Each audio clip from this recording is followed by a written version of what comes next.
I'd like to call the meeting to order. The roll call, please. Director Bernstein? Present. Director Crowley? Present. Director Carpenter? Present. Director Solano? Here. Director Jones? Here. Before I have the pledge of allegiance, I just want to apologize for those of you who were waiting for us. We had a closed session. It ran a little bit long, and I apologize for the delay in starting. Pledge of allegiance. I pledge allegiance to the flag of the United States of America and to the republic for which it stands, one nation, under God, indivisible, with liberty and justice for all. As I said, we did have a closed session, and there are no reportable actions from that closed session. Public comment. We have public comment at the closed session. This is public comment number 2. Okay, I will move then to the Cert report.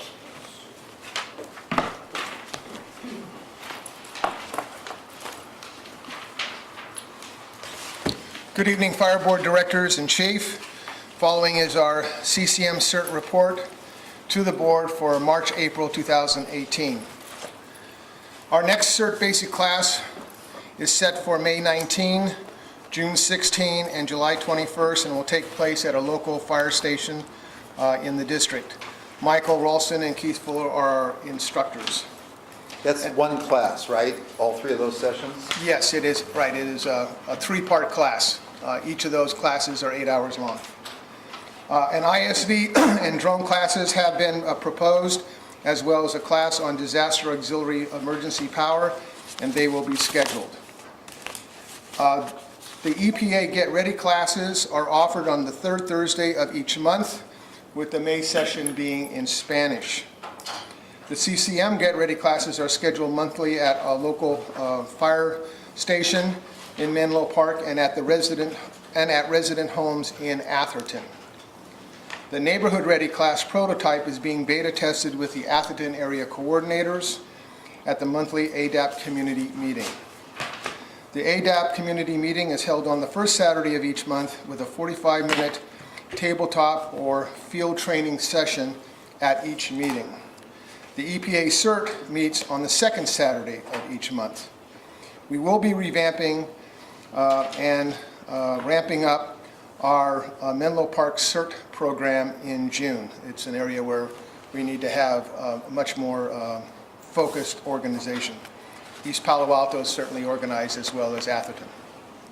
The second annual Menlo Park Community Emergency Drill planning is underway for June 23rd from 7 a.m. to 1 p.m. at Camp Fremont Park and the surrounding downtown area. Our current drill planning includes the Menlo Park Police Department, our fire department, city council members, Menlo Park organizations, and I've already received support for 6 merchant sponsors. The reorganization of the Cert DRCs, those are disaster resource caches, continues with Ramona Murray and Scott Barnum taking the lead on that. The MRCs, which are medical resource cache units, are being decommissioned and will be then converted to DRCs for added district coverage. The Menlo Park Cert Field Communications Upgrade and Training continues with Rachel Kinoshita and John Mosby taking the lead there. The complete update of the MPFPD district maps is near completion, with all 36 district areas remapped so they are current. And amazing effort by Ramona Murray to coordinate that effort for the entire district. Lastly, as chair, I have requested of the E-Prep committee that the citizen representative be a member of the Cert Executive Board, or that a Cert Executive Board member be appointed as a participating member of the committee, similar to that of the citizen representative, so our Cert voice is heard in that committee venue. Respectfully submitted, Tom Pressing, Chair of the Cert Executive Board. Thank you. Before you leave, though, Tom, let me see. Are there any questions from any of the board members regarding Tom's report? I have a comment. Go ahead. So Tom, I just want to thank you and your group for doing a great job. I mean, it's really important to the community, and y'all are you're so organized, and you get out there and you do the work, and that's what needs to happen. So thank you. Well, thank you for the recognition, and we really appreciate it. And thank you for the report, too. Is there anybody, do we know of anybody from the Firefighters Association to make a report? Anybody out there? No? Okay. I'll move then to item number 4. So moved. Report of the chief. Oh, excuse me. I'm sorry. All right, that's okay. I thought we were getting. Peter's ready to go, though. Ready to go. Back to sleep. This guy. This is not going to be, Peter, this is not a 4-hour meeting, right? Don't let it go. Is it 10 o'clock yet? So directors, I just want to acknowledge the chief's report that Director Solano for all he attended the town of Athens active shooter event that we were involved with. It was a joint exercise, and we're happy to participate in that. I'm glad to see them there. It was both a morning and afternoon session that the district worked with the town police department on, and it was I think it was a good exercise for everybody based upon hopefully a scenario that never plays itself out. In the city of East Palo Alto, what I didn't note on there, I should have, is that they also had an Easter egg hunt, as did the city of Menlo Park, as you know, because we're deeply involved in that, but I didn't put that in my report. But we actually had Easter egg hunts in Atherton, East Palo Alto, Menlo Park this year, so we're active in all those parts of the community. Probably one of the more important ones I just wanted to note, which is if you look under the city of Menlo Park, and we're getting closer to the lot merger that's working through the city. We're prepared to ask for an extension if necessary, but we hope that doesn't happen. But I was surprised, as you can see there, we met with the city manager and the public works director at 170 Middlefield Fire Administration. I wasn't expecting Alex to be there, but he showed up, which was a nice surprise. And we had a good discussion about potential for a well, a joint emergency operations center with the city of Menlo Park here, if we were to rebuild it as part of the facility. And then also we had a nice discussion about the pedestrian bicycle crossing that we were proposing this last year, all hopefully underneath some type of future development for the training facility and classroom. So I thought that was a productive meeting, and it was, again, it's kind of surprised that all kind of played out the way that it did. We are in 2470 Pulgus, which is the Special Operations Warehouse. Cameras are installed, alarms installed, so we've started to move things over, and we're starting on a multi-phase plan, because as we're moving in, we'll obviously need to try and address other things that still need to be improved. So we're trying to keep that in mind. At the same time, we've finished the ARE with the federal government, which we passed. I brought that up last month. And the last thing on the report today here, if you look, it talks about the urban search and rescue exercise called Sentinel Response, and that's what the coins are. So from Sentinel Response, each one of you was given a coin from OES that basically promoted or memorialized now that exercise, and the district had a lead in that, obviously, which accomplished 3 different things for us, which it took care of the state exercise, the federal exercise requirement, and a couple other things that we needed to get done under our normal protocols for OES and FEMA every so many years to be considered ready and operational. So that was a good opportunity to do all that. Last in here, the fleet, engines 5 and 6 have arrived at Golden State Fire Apparatus. They'll be there for a little bit to get prepped. Then they'll be here, they'll be in the shop. And as you know, they'll be followed by a ladder truck, a rescue, a light rescue, and 2 more engines later on this year. So the shop's going to have their hands full to basically work on these units when they come in, and then change them out with the other apparatus, the older apparatus that we have. So that's my my report. If you have any questions, I'd be happy to answer them. Other questions from the board? Rob? Yes. I see here that you have the report about the Atherton Council. That looks like you're continuing to go forward with the nature study with option 4. Yeah, I mean, should be no mystery, it's been reported, I read it in the paper and I've heard about it, so I mean, there's nothing that I've discussed with the city manager or anything, I'm just reporting what's out there in the news already. And that was what, a 4-1 vote? You know, Director, I believe that's what it was. But That's correct. I think that's what it is. Is that correct, Chief? Yeah. And I think I sent around to everybody that portion of the minutes of the council meeting. I don't get too many emails. Thank you, Peter, for sending it. I just want to comment on the drone presentation. Myself and Peter were there. I thought it was very well done. It just shows once again we're at the cutting edge of technology. I want to thank your staff.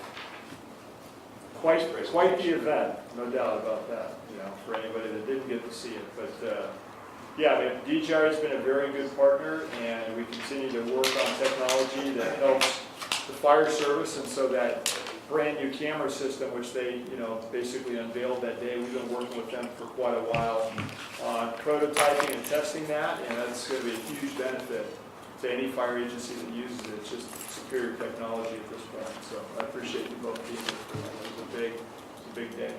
Thank you, Chuck. Okay, Virginia, go ahead. So, Harold, thank you for helping to bring our guys to the active shooter exercise, which I thought was really great. So can you thank that, I think it was, what, shift B or A? Well, I don't remember what Or was shift it it was, but. C. You know, we had, C. don't thank me, I mean, it's really other people that did it. I know, So, but still, yeah, I mean, Mike everyone Stahl, was, Dan Coyle, I mean, there's Yeah, a number of they people were there. involved who were either on the Thames group, which is our version of supporting the county SWAT team. Those guys that are involved, and then, you know, them working with the town of Atherton, Yeah. you know, specifically Joe Wade, you know, who has been their lead guy for a while to work on this exercise, so. And next week, there's quite a bit of training going on regarding active shooter policy practices, and that's going to be with Menlo Park, the PA, the VA, all other law enforcement agencies, absorbing team out of that, leading up to a much larger exercise utilizing multiple agencies. yeah, so thanks for being involved with all of that. And if you can thank Dan and his crew, that would be great too. And Carrie Weist, Mayor Weist, thank you for including us as well. It was at Menlo School, and it was a great event, and I think a lot of people learned something from it. I think we put the letter, I think, from the chief in the packet, or did that? So the chief said a nice thank you to everybody who was involved. So Oh, they're- that came after the packet went out. Oh, Yeah, I didn't It'll be see in it, next month's yeah. packet. Okay, That was a nice touch. thank you. Clear? Yeah, I had dinner the other evening with some people from Palo Alto and who live in the area served by the Embarcadero Station, which has been demolished. And they said to us, they said, our coverage now has been pushed way back from where we are because they basically took the station down, moved the whole station. I guess it's out to the Baylands almost, isn't it? Yeah, that's Yeah. right. And they commented, they said, it's really amazing because you guys seem to be able to always replace your stations without losing coverage. And I think we sort of take that for granted, but it's unusual. Yeah, and there's more to it. I mean, the Palo Alto Fire Department, just to be fair to them, I know the chief did not want to move the station off of the lot or the area there, so they tried to keep it there, and I guess there was feedback from the community, they didn't want that temporarily there, so, his preference would have been ours, which is, you don't want to change your deployment patterns, and during the day, they're over there, at nighttime, they're on the other side of the freeway, so supposedly, again, I'm not going to try and defend them, but they're watching to make sure that's working for them, so. Nobody ever likes I moving raised the that engine. primarily just to point out that the way that we do it really is different. Yeah, we try not to mess with coverage. That's a no anyway, right? Is that all? Yeah, that's it. I have two questions, Chief.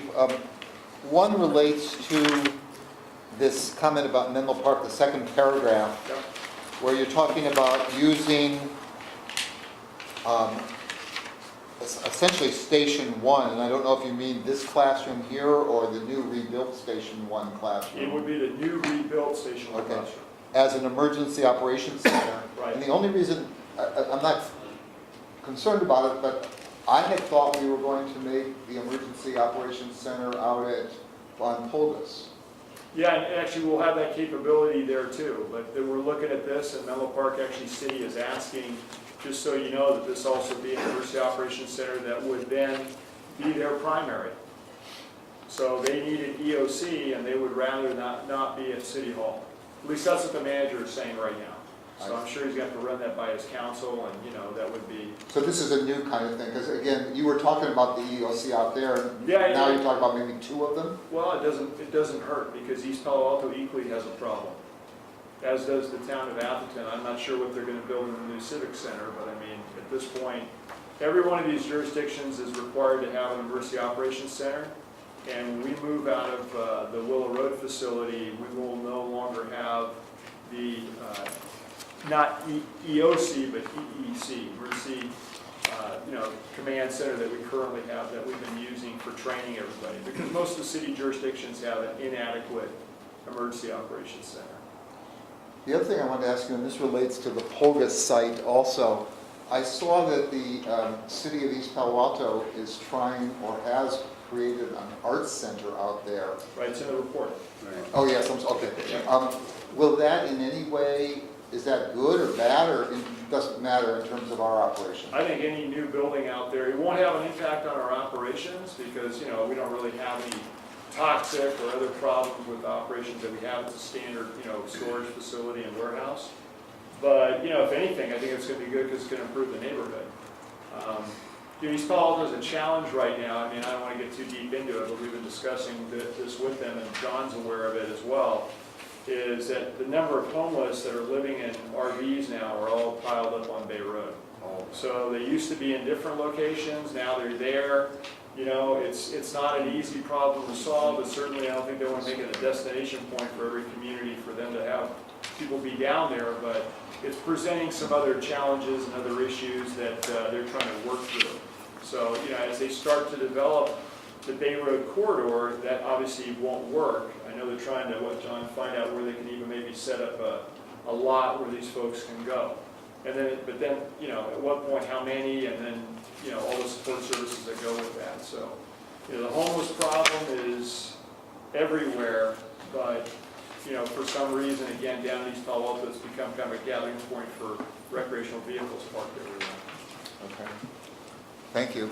And anybody from the public have a question or comment on the chief's report? Oh, didn't I ask? I did ask Robert. I thought you. Yeah. Nobody from the public. Okay. And Michelle, please. I should have mentioned this at the when we had the roll call. Will you make note that Mayor Kerry Reese of Atherton?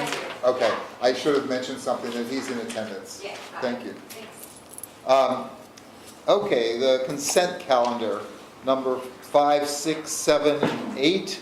Move to approve. Second? It's been moved and seconded. Comments on, anybody want to withdraw, pull anything off the consent calendar? But we're approving, just to make sure we're approving these amended minutes, right? These minutes that were in the handout to us. Yes, the minutes, From thank you. March The minutes 12th. have been amended, Thank you. and so it's accept the minutes as amended. Right. For the Um, March 20th, Let 2018. me ask you, anybody from the public would like to speak to any of the items on the consent agenda?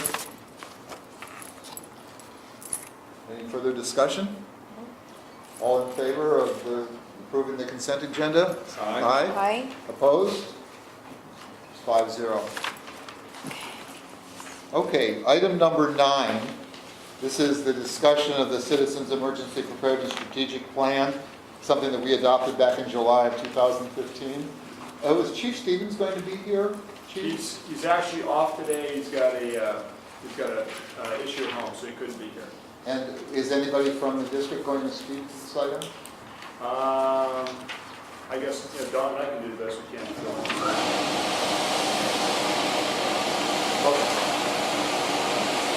It was kind of an unplanned, so we'll do that. He was planning everything here.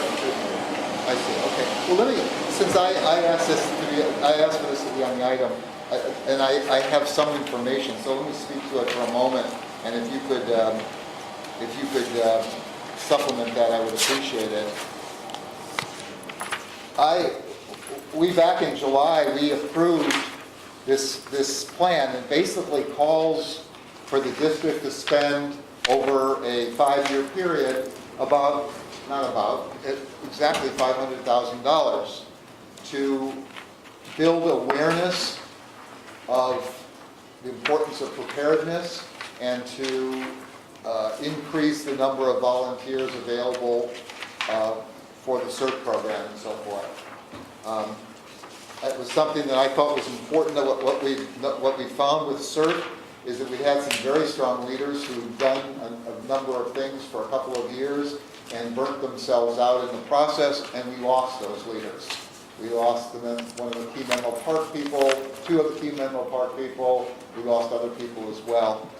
And we were actually, the number of people available to Cert was actually declining. And even as we talk about it now, we hear the same names over and over again. Obviously, Tom and his group has done, I think, a wonderful job, but we keep hearing about Tom and Ramona and certain people over and over again doing this. We need more volunteers.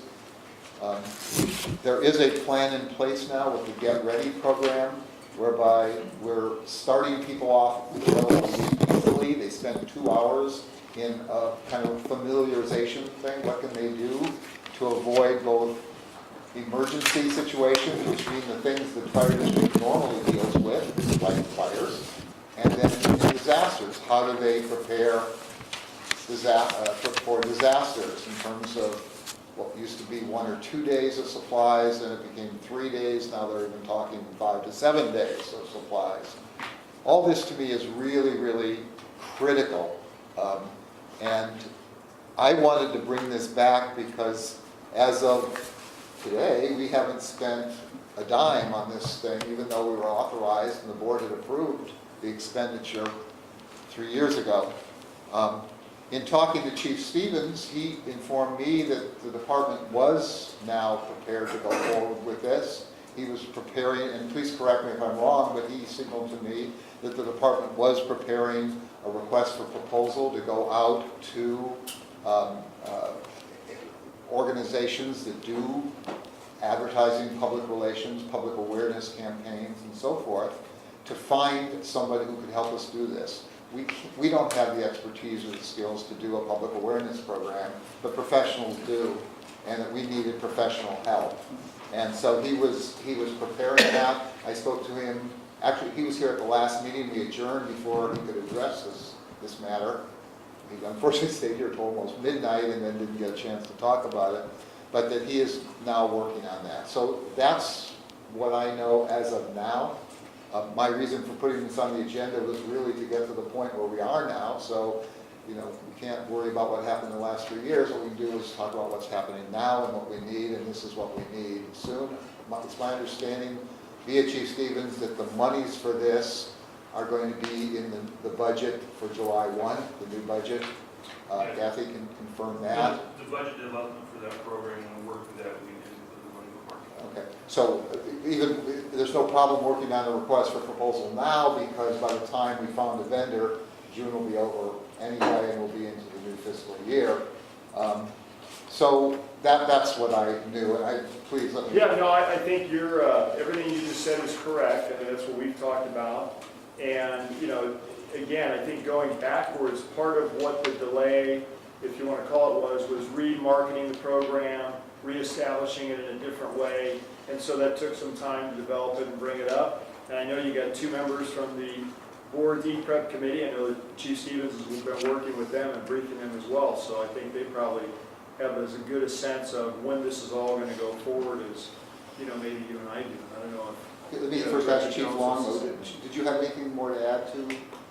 No, just, moving forward, like I said, what Chief just mentioned about rebranding and all that, and I believe part of it was good intentions also, bringing in Ralston with it, rebranding in a dedicated position. The intent was there that, hey, now that we have this person, we can expand the marketing, but unfortunately, it didn't work out as good intention was.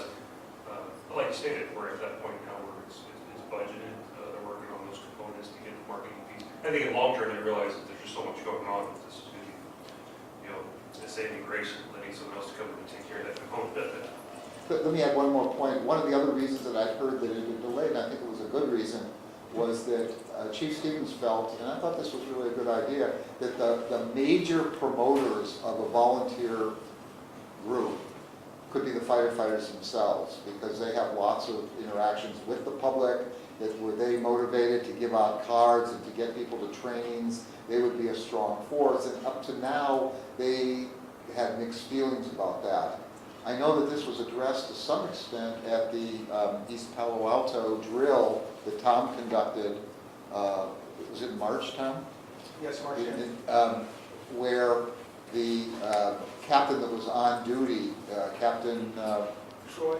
Yeah, Holt. Holt, yes, said, he made a presentation of the volunteers there. He said he was just so impressed with what he saw that he wouldn't have any qualms whatsoever about working with them, and that he really felt that he knew that they knew what they were doing, and he felt that they could be a positive support. So I think that campaign to get them, to get Cert integrated, not into the same group, but as part of a whole effort, I think it was an important strategy on the part of Chief Stevens, and I think that made sense.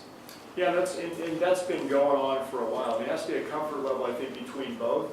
And I think most of the volunteers that participate, they want to see the firefighters, and they want to interact with them, and they appreciate when they're there, and they share, you know, both their knowledge and they can show the capabilities that they have. I think everybody benefits from that, and what that interaction can look like. So I agree. That's been something they've been working on for a while. I mean, because, you know, you can't have two siloed pieces, right? So, I mean, this interaction between both has been going on for a bit, and I think it's been successful. So, you know, as you said, they're ready to move on to the next step. Chief Long's right. They put it in the budget, so, you know, everything's, you know, ready to move forward. Robert, you're chair of E-Prep, I think. Do you want to add anything to that? Well, yeah, just a little bit, if I may. I looked over the marketing plan that was done in 2015 that was approved. It really, you know, I was surprised as to the depth of it. And it covered areas that, you know, such as they talked about the goals were laid out there very succinct, and you can follow that. We talked about the marketing plan, we talked about the financial plan, and the kind of messaging that was going to be developed. The only thing that I think would be curious to know is, based upon some of the goals that were talked about here, how many of them have been accomplished, and if we have any like raw data that can quantify its existence as remaining as a goal, if we have went through that level of collection or thought about a level of collection to quantify whether these things really should remain as a goal for the future. Because if not, then we take it off and move on to something else. To speak to the individual goals, I couldn't do that without you. Okay. To be fair, so you have a much better answer to that. And I know Ralston, Michael does keep statistics. It's a little delayed, but the 2016 annual report's at the printer right now. And so his section in there, he does put a lot of those stats in there as to number of personnel trained, number of classes of this. I'm developing the 2017 report right now. On the back of that, same thing. So he does provide information in there. For a little more deeper, we'll have to ask Jim to compile a little more information for you beyond the annual report. Annual report's kind of a snapshot. Yeah, I've asked Chief Stevens at a meeting to kind of, and we kind of somewhat went through this, but not to any level of detail. When I had a chance to really sit down and think through it, because there was areas like the innovation, I don't know if it was innovation or not, and it addressed itself, it talked about having as a part of a goal to excuse me for a second, I'm not trying to ramble, but I'm trying to find this section where it talked about a response team, which is different than a Cert team. And that was quite, I know we have talked about it in our group over in East Palo Alto, a group, Cert folks to be able to immediately respond, but I think it's at the bottom of page 4, Robert, the last bullet on page 4. Yeah. yes, it talked about the Responders Assistant Team, that program. That seemed like it's a very specialized group of individuals that can be some of great assistance to the firefighters in responding. And I just No, want actually, that might be part of what we call our rehabilitation unit. Our rehabilitate. The fire support unit. That was part of it. That also include the medical response group, and there's a couple of those So units. components of it have been, I know there's rehabilitation units out there, the training was established, still working it into the call out. And that's a unit that, we're on large incidents, we have a firefighter that can rehab them, or recycling, or healthy. So it's including the Cert volunteers in that with us. I know we made strides in that. As for the other pieces, I couldn't tell you, but that one does jump out. Yes, I know we took quite a bit here. And I bring that up to say that I think somewhere within our own ranks, within the Cert ranks, and I don't know where it starts and where it ends, but I'm not sure how much information the existing Cert members may have regarding that particular. But we got one person, and I think everybody in the room may know that person. That's what they talk about all the time in terms of how can they best be of service to the firefighters. And that seemed like is that this first responders assistant team, it would fit that person's niche because that's what they want to do. But it requires certain training to go along with it. And I say that to say that somewhere along in this marketing and trying to get the general public aware of certs, that somewhere we spend a little bit more time and energy and resources trying to get the existing members who are Cert, who are already Cert volunteers, a little bit more aware. And I don't know how to do that.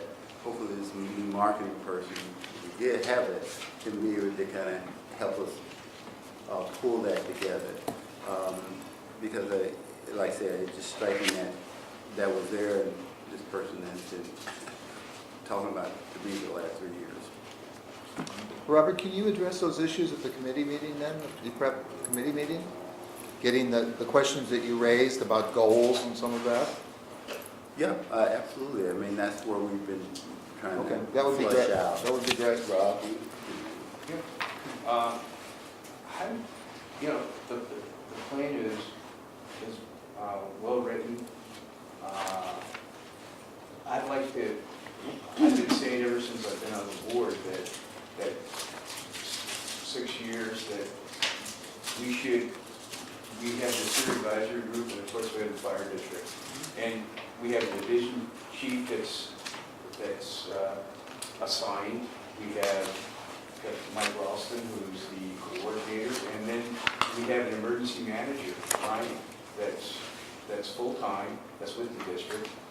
And between the Cert advisory group and our fire district, we should, I think, set up some MOU with the communities that we serve. And, since we are putting the monetary resources into the program, we should control the program with the, not only monetary resources, but the professionals that we have assigned to run the program. And I think we should reach out to Menlo Park, Atherton, Palo Alto, and the county, since we deal with them, and set up some type of MOU so that they know that we're the pivot point, that we're the nexus to these programs. What do you think?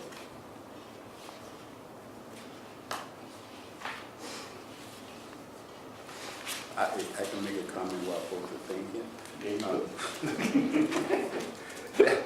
One of the areas where caught my eye again, attention was the aggressive public marketing awareness campaign that's in as a strategy, which I thought was really great. And one of the things that we can talk about in our meeting is what does that look like, and with the marketing person kind of figure that out. What does that aggressive public awareness campaign looks like? I know we have talked in our meetings about over time, interest change, dynamics change in the community, and so that lack of participation took place. Another one to go that leads to that, it talked about 100% deliver firefighters in safety education to 100% of the elementary school within the district. And so try to quantify that in terms of number, how many school districts have been, or schools have been served in that regard.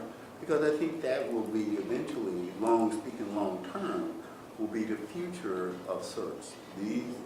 Those elementary school, junior high school, as they begin to become aware on a regular basis, those, I think, individuals will eventually float up to where one day they maybe achieve something, or the department, or whatever. But I think the awareness, if we can get that aggressive marketing awareness campaign going throughout the school district, and I don't know how far it's been actually. I know Carol has to go out to schools, and I know she's been to the senior center, but have we actually blanket like what the plan said? Have we actually been that aggressive to get 100% on board or deliver information to them? So I'm curious in our meetings to kind of maybe explore that a little bit more, and hopefully, I know you probably send that RFP to find someone, but if somewhere along the line we can be able to kind of have that level of conversation with the individual or company to make sure that they bring forth a plan that's going to really maximize that effort. Chief, if you go to page 5, it's kind of a request of what I said, but I'd like to do it in formula like an MOU, where it says assist the 3 municipalities in San Mateo County with ensuring that CERT is identified as a resource. Yeah, I think, again, I don't want to speak for him, but I know he's been working on doing that, because then that gets, for you It's as kind of a elected, request, right, but for you what as some elected people- officials, that's going to have to be something too, that the electeds eventually, they're going to have to want to sign on, right? So it's, I don't think you can find a police chief, a fire chief, or anybody in emergency management that wouldn't want to do something like that. Typically, if there's a resistance or a problem, it's going to be either legal or it's going to be at a political level. So. Can I just address that though, Rob? I've read at least 2 of these things, and it's not in, first of all, our person wrote these plans, so it could have been in there. As far as I know, CERT isn't in any of the plans, so our own person isn't even putting CERT in there.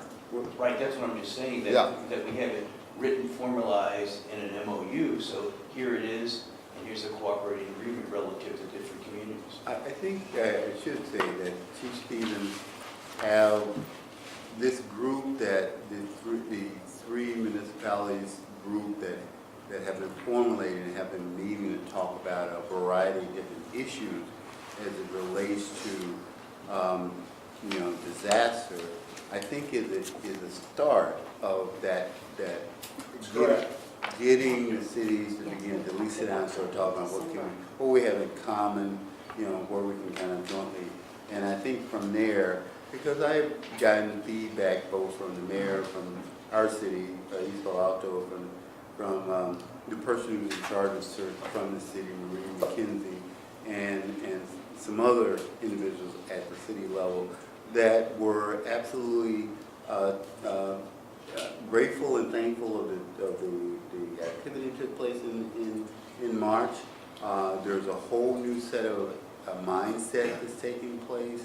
The mayor at the event indicated that he's going to work to try to get the CERT group as part of their emergency operation, and that's a big deal. I mean, for us, it's a huge thing, because before they were trying to run the rascals out of town, and now they're talking about let's bring them at the table. So there are some positive things, but that even within our own body here, we don't really see how it all kind of meshing together, because it kind of right now they're all over the place. So hopefully the goal of next year is to be able to try to get everybody to look through the same window and see the same thing that's going on. Let me just say one more thing related to that, and that is that part of the problem was trying to get our arms around what the job was. Not, yeah, we know we're doing things, but what's the job? When we're all done, how will we know we're done? And the chief just responded to a request to know how many schools there are in the district. And as I recall, the number's in about 40 or something? 30. 30, okay. So that was something I asked once, how many schools? Nobody knew. They say, we're going to the schools. I said, well, how far are you? Well, I've gone to 5. But what's the universe here? But now we know, if it's 5 or 30, we know how far we have to go. So I think we're getting to the point where we're understanding what the task is. And I think to be able to feed back using statistics like that will be helpful to us. So, yeah. Any other comments on the Cert report? I'm going to open up, you want to take public comment? I'm going to. Okay. I just wanted to see if anyone, directors, anyone from the public want to speak to the Cert report? Tom? Gentlemen and lady, as chair, I can tell you this is the first time I've heard about $500,000 in 5 years. When this proposal was made, it's the first time I've seen the document. 2 of those years we were an advisory board, so therefore had no input into this process. Only in the last 2 years, 17 and 18, would we have had input into this process.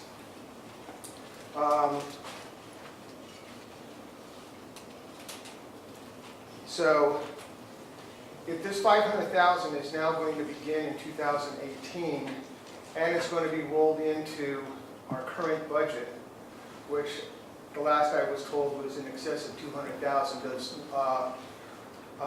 100,000 of the budget that you're proposing, is that part of our new budget, or is it in addition to the budget we have submitted? I think our budget submitted was $245,000 at last cut from Michael that would go to Chief Chapel Home.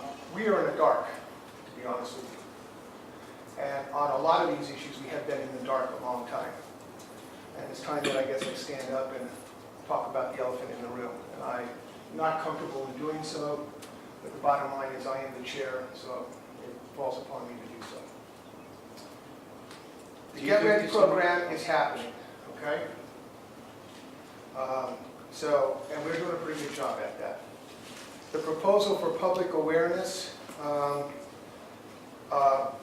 has not gone through our board yet, so I'm unaware of that. Evidently, Chief Stevens was to speak to it at your last board meeting. I was unable to attend, but we're not aware of it. With regards to firefighters as motivators for Cert volunteers, when I joined the executive board, when I was elected, I had already gone to quite a number of firefighters on my own, the county chiefs, captains, to find out what they thought of us. And it was not very well received. We were not considered a valuable asset. In my 2 years as board member and now chair, I have actively worked to build a new level of respect between the county chiefs, captains, and the line firefighters to see us as an asset. And when Troy Holt got up and validated the work that we have done and actually said that he could respect what we were doing and could see that we were organized and that our training was that effective, and he was surprised at the level of coordination and complexity, that was validation to us on the Cert board that we are moving in the right direction. Because as Chief Stevens has told you and told us, we've been building a Cert program from the ground up, and it turned out the foundation had termites. So we're trying to build a facility of response and having to build a foundation at the same time. This is the first time I've heard about frat versus Cert, and strides are being made. I'm not familiar with those strides. Again, we don't know anything about that on the Cert board. Cert MOUs, That sounds like a pretty good idea. What I've had to be able to do is, since there was no formal communication between Cert and the various city police departments, except for ADAP, obviously, which ADAP reports to the police chief, and their police chiefs, the current one included, have been very receptive. I've had to go out on my own and talk to city councilmen, city managers, the various police departments, and try to get them to come join us. East Palo Alto Fire Department and City Council and City Manager of Public Works refused to participate in the first drill and wanted anything to do with it until they saw how good it was. And then, thanks to Commander Lou and his team, they came out in force and were very pleased to see that we were as coordinated as we were, as did 2 city council members, including the mayor and Maria McKenzie, who is their director. She was not there, but she got reports, and she gave that report to the Cert EPA, and I was there at that meeting. Tom, I'm going to, normally this would be a 3-minute limit, so I don't, Okay. I've been. All I'm saying is that a lot of things are happening here that we know nothing about. But may I So suggest therefore, the, I ask that this information, however it is supposed to happen, gets filtered down to us. well, it's good that you are here. Can you not put this item on your next board agenda and discuss it? Oh, it will be. Okay, and Chief Stevens knows as much as anybody about it, and between the Emergency Preparations Committee and your group, it seems to me that this report clearly is in need of revision. The dates aren't right, that some of the terms may not be right. You wouldn't know about this because this was created before your group was doing what it's doing. So this is why I put it on the agenda, is to sort of, get it active again and get it out in the public domain. So here it is. It's ready to go. Okay? And we will take it up. And there's no reason this can't be amended and adjusted and changed via the committee, and that can be on our next agenda. When is your next meeting? It's the first Tuesday of the month, so that's May, whenever. I see. So that may not make the next E-Prep committee, but The content of the information is solid. There's nothing wrong with the content of the information. The dates in here go back to 2015, I mean, that's back then. But the content of the information is what's valid for me. And that's working, it's a matter of improving upon and being able to measure and to be able to see the progress. And I know Chief Steve's been working very hard at this, but that's him. So like my stomach ache, nobody knows about it but me. But once I start telling folks that my stomach ache, then sometimes they help and everything else will come. So we just gotta be more vigilant about, say we'll. any other comments from the public? Okay, I'm going to move to the next item then, which is weed abatement, item number 10. There's a resolution here. John, do you want to speak to this? Just real quickly, directors, this is a resolution that basically declares seasonal weeds a public nuisance. We have to do this each year so that we can go out and address the parcels that we normally view as having a problem with their weeds due to lack of maintenance. And by doing this, we then issue out a letter asking them to take care of the issue on their own by June 1st. If they do not do that on their own accord, then at the next board meeting, then we will actually have another resolution which will then allow us to go out and cut the weeds so that we can abate the hazard. So today before you is basically just the resolution declaring the weeds a public nuisance and identifying properties that we have a habitual problem. Okay, a motion to move. Second. Okay, Peter and Robert seconded. And we got Robert Jones. And sit next to each other. Okay, Peter, go ahead. Yeah, does the law pretty well define what's a weed, or do we have some latitude in defining what's a weed? And the reason for my question is, obviously what we're trying to do is deal reduce the amount of flammable material. But I presume we can't expand that to include larger objects like bushes and stuff like that. So that's correct. We're looking at light, flashy fuels that come up again. It's a seasonal aspect, where a larger bush or something that's something ongoing. So an area that a lot of people have asked why we can't take care of it is the wetlands. We have fires every year out in the wetlands due to homeless encampments typically. I can't declare those a weed. It's a preserved wetland, and But for example, if you had a manzanita grove on dry land, yeah, that would not fall. I'm not going to consider it's going to be an annual growth of light, flashy fuels that are loaded Thank on. you. Any other? Go ahead, Robert. I noticed you said there's 152 parcels That's what we have on our current list from the past year that we identify annually. So after you declare tonight that it's a public nuisance, now we can actually go out to those properties and take a look to see, do we have a continued issue? Has it been abated? Maybe somebody built a home on it this year. And it also allows us to coordinate with the local code enforcement of every city and identify if there's any new properties that need to be identified and added. and do we bill for that? Do the homeowner for it? Yeah, so it's at cost. So if we have to abate it, then that will be another one of your agenda items that we'll present to you, where we put that onto their tax roll and recover the entire cost. And some people actually like that we do it. Right, Yeah. I mean, get it because at they don't have cost, to do it. and we handle it. Wow. We were not recovering the full cost at one point, but now we are. We just needed to adjust it, yeah. So we adjusted that to recover the full cost this past year. Because we have a number like the seminaries on here. I mean, some people that we might consider our friends are on this list. Yeah, and they normally do that. They just like to see the letter. You know, they need to see the letter, and then they go out and mow their lawn. One day I'll tell you an interesting story about a property that my organization bought. Any other comments? All in favor? Aye. Opposed? Wait a And- minute. Well, Peter's not here, so Peter's you just say that Peter was not available to vote. 6-4-0. Okay, let's move on then to item number 11, the resolution approving employment stipend. That's item 11. Chief, do you want to speak to that?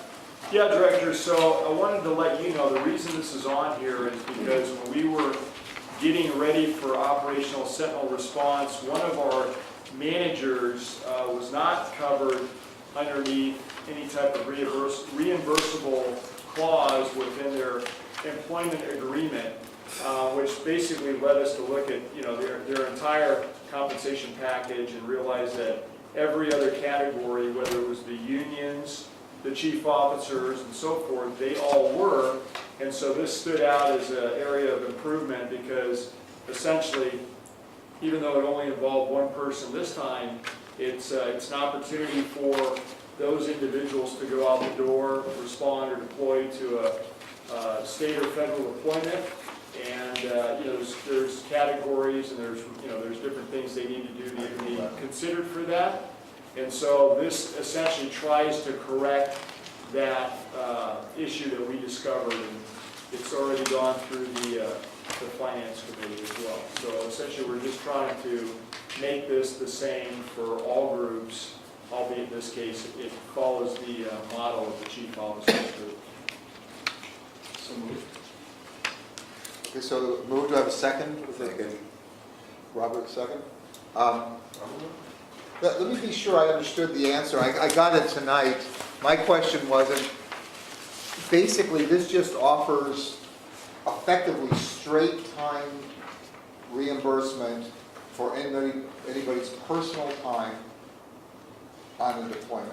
I mean, when they're non-working time. So you're talking about the response that Chief Ron? Was that, I don't know, I just saw this in Yeah, it's red. all red, Don. Yeah, for Oh, exempt I'm sorry. employees that do not have the benefit of overtime, yes, they can't get anything more than It's just straight straight, I want to be clear though, it's just straight time, it's not double time. time. Right, so when an individual For a goes out, time and a half. myself, I retain my regular salary for the 10 hours that I'm working because I'm representing the district by saying, right, the 14 hours that remains in that 24-hour period, I would be paid hourly per those hours. However, all of it's reimbursed, at least under the state agreement, FEMA is similar also. So let me understand what the problem was initially. Let's just take your example. If you go out on a Thursday, it's a 10-hour day, you're reimbursed, I mean, you're paid by the district automatically, and the next 14 hours, you would be paid special straight time to cover that 24-hour Cover deployment. the hours that you're working above and The beyond. district would get reimbursed for all 24 hours? Yes. So But no you're- matter what, okay, in the case of this employee would have gotten paid his regular time for 10 hours, but wouldn't have gotten any pay for the other 14 hours. Is that what the problem was? That's correct. So that 10, let me just be clear, because it was never clear to me. The 10 hours was reimbursable by, so we got our money there. It's just the employee didn't get the other 14 hours, and we didn't get reimbursed for paying him the 14 hours. Well, you can't have to reimburse them for something. Could we never pay? Um, What if we had given him comp time, for example?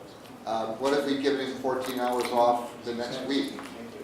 No, because we're working under another agreement. So specifically, I deal primarily in the wildland response area. I'm not the FEMA guy, that's Denmark. For the wildland stuff, what John Hitchcock has to do every year is Cal OES sends a packet saying, okay, what are your rates for the coming year? One thing this does here is it helps us because every employee that could potentially be deployed, you need to have language to back that up, because if you, as I'm in base camp, finishing our 2-week assignment, and I'm sitting down at OES, and I'm filling out the sheets we use for time and pay and all that, they go apart, right? So, yes. They go to a book and they look, it's like, okay, yeah, we got all your rate info, that pinpoint. So this language just helps to make sure that we can reimburse on everyone that is deployed and have no issues down the line. And it's clear from the language that we're using that this is for a deployment only. So somebody who decides to come in on a Saturday to Xerox something. That's right. Any other comments or questions? So just a quick question, how many employees right now, just one? Currently, one is participatory in the program. In the management group, yeah. Chief officers, there's a Right, no, couple I of- get that, yeah, For for this, the- what you have in front of you is one management employee, yeah. Now, just to be clear on that though, say for example, I'll use Kathy as the example here. We've actually sent personnel out on deployments before to make sure that we're managing their invoices and costs as they're traveling. So it's not out of the realm of possibility that Kathy Right. said, hey, I want to get trained up, and we could send her on a deployment. Now, I would prefer we not do that, but it's possible, right? Oh, so it does apply to more than one person? Right, If if the they policy apply would. within the FEMA or state program, we're the likely state, no, federal, it's a possibility if we choose to do that. And that would be, let me be clear though, that would be just any manager, is that the right term? Yeah, because the managers are who are Exempt. covered within the language of this. Anybody except Well, that? I believe that, I got to correct this, that every plan we have, whether it's the IFF contract, ASPE contract, the chief officer, the representative, all had language related to those deployments, Right. except the management plan. Yeah, So that's why this is here in front so of you. there was never a mechanism put in this, in that. So let's just be clear on who it does apply to. Again, there's no problem here, but it applies to emergency services manager, finance, or administrative manager. HR manager, HR IT manager, EMS manager. So 5 or 6 people. Right, yeah. Okay. Any other? Vote then, all in favor of the resolution? Aye. Aye. Great, thank you. Opposed? Okay, number 12. This is consider and discuss a process for appointing resident representatives to standing committees. I'd like to break this into 2 discussions here because there's really kind of 2 proposals here. And before we discuss one, I just want to see what we're really talking about. One of the options that was proposed here in attachment A was a procedure. The other was an option to have no resident representatives. And I'd like to address that resident representative, because if we're not going to have resident representative, it doesn't make sense to talk about the procedure. So can we focus, please, on the issue of resident representatives? Do we want them on the committees or not? Peter? Yeah, it's in the board policy manual. Until we change it, that's the policy. We went through the process of adding the appointment of resident representatives to the board policy manual. We will be coming up on our annual review of that at the next meeting. But I think there still could be a discussion of whether we want to change the policy, and we don't have to wait till May. We could change it now. So I'd like to just take the temperature of board members about whether or not we want to change the policy and not have representatives. Well, I don't think that's consistent with the agendized item. Well, let me just say this, Robert and I chair the HR committee, and we just wanted to lay out all the options. So there is something in here to not have resident representatives, and to, if we do, since we do, there's another option of looking at the process. So I understand where you're coming from, Chuck. And so if we want to decide not to have resident representatives, then we wouldn't move forward with discussing the process. So that, but I'm not saying that we're So let advocating me for just one ask, view or so another. does anybody want to make a motion to eliminate resident representatives? I'll make a motion just to start the discussion.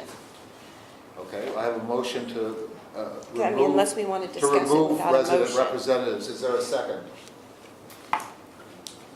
Okay, then there's no Okay, so the discussion. motion dies for lack of a second. Okay. And then let's go and discuss now the process for Perfect. actually appointing them. Which is in attachment A. Attachment A contains both an application and a procedure. Yes. I have a comment then on the procedure. I would like us, I'm looking at page 1 of the procedure, I'd like to And then have on the us, application. no, page 1 of the attachment A. Oh, okay. Page 1 of attachment A describes the procedure.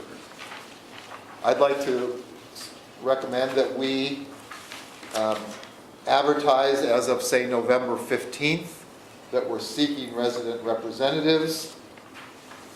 We then have them attend a meeting in December and introduce themselves so that the incoming president of the board can make appointments in December and start January off with committees appointed.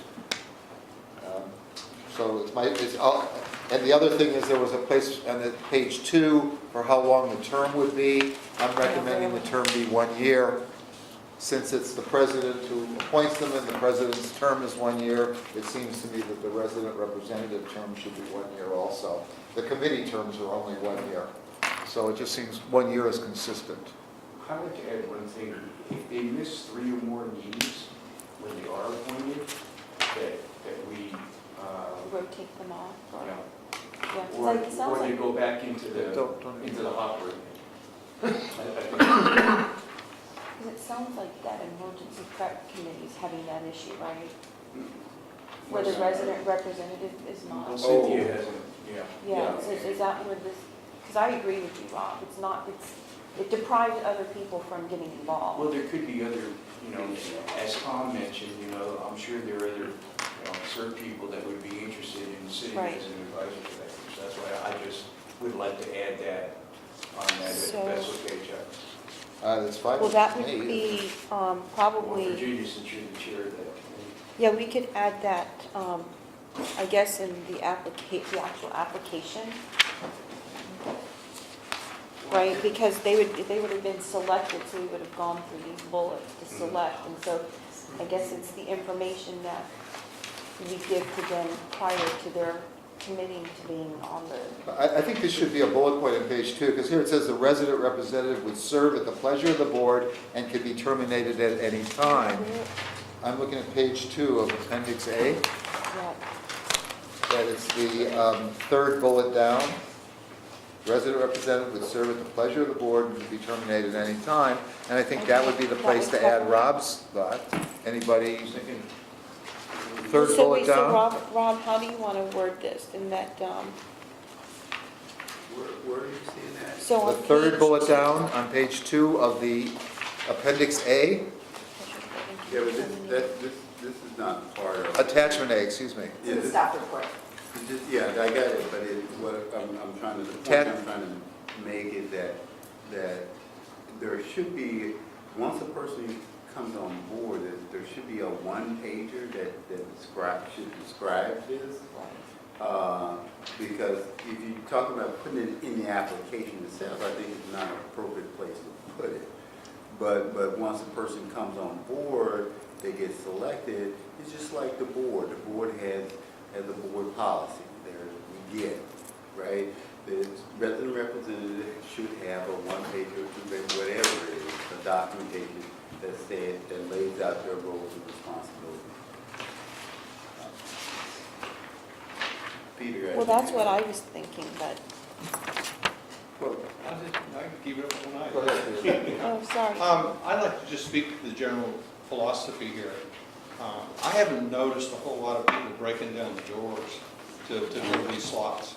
And I think that going to this degree of formalization, I think it's overkill.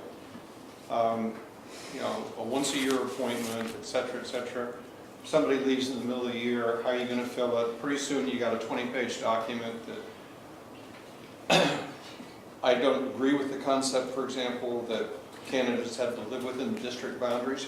We have a lot of taxpayers who support this district, who don't live here. You know, why should we disenfranchise somebody who is a business person, who lives within the district and pays huge property taxes? Say, no, you can't be on our committee. Registered to vote. You know, what's that got to do with being on the committee? And I raise that because things like voter registration are very clever ways to exclude people from participation. You know, it sounds great, but why being registered to vote should be a criteria? So I am not going to support this recommendation, and I would just urge you to consider a more flexible, fluid approach to this. I support the concept of advertising. I think it should be a rolling kind of thing where we let people know that these are the positions that are available. People who want to apply can apply at any time. When a vacancy occurs, the president has the authority to come to the board with a recommendation as to how to fill that vacancy. So that's how I feel about this. Other comments? Well, I mean, it's no secret that I've wanted a process since we voted on even having resident representative.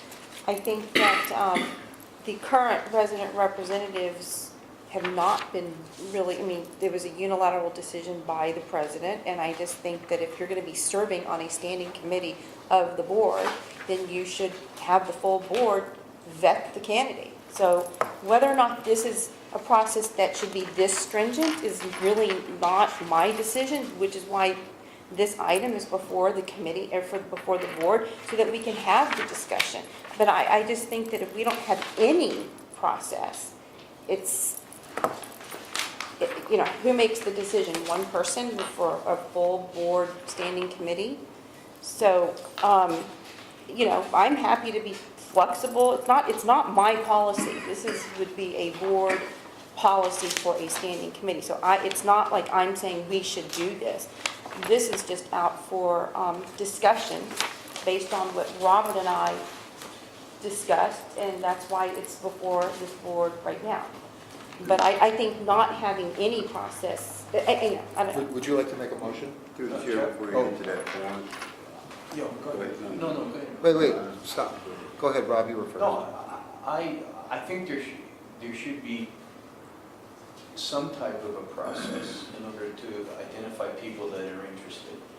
And I think that also, too, that the board president should have some discretion relative to, let's say, if a person steps down from the committee, and then an example would be our committee, and that the board president could appoint someone instead of having the whole entire process again.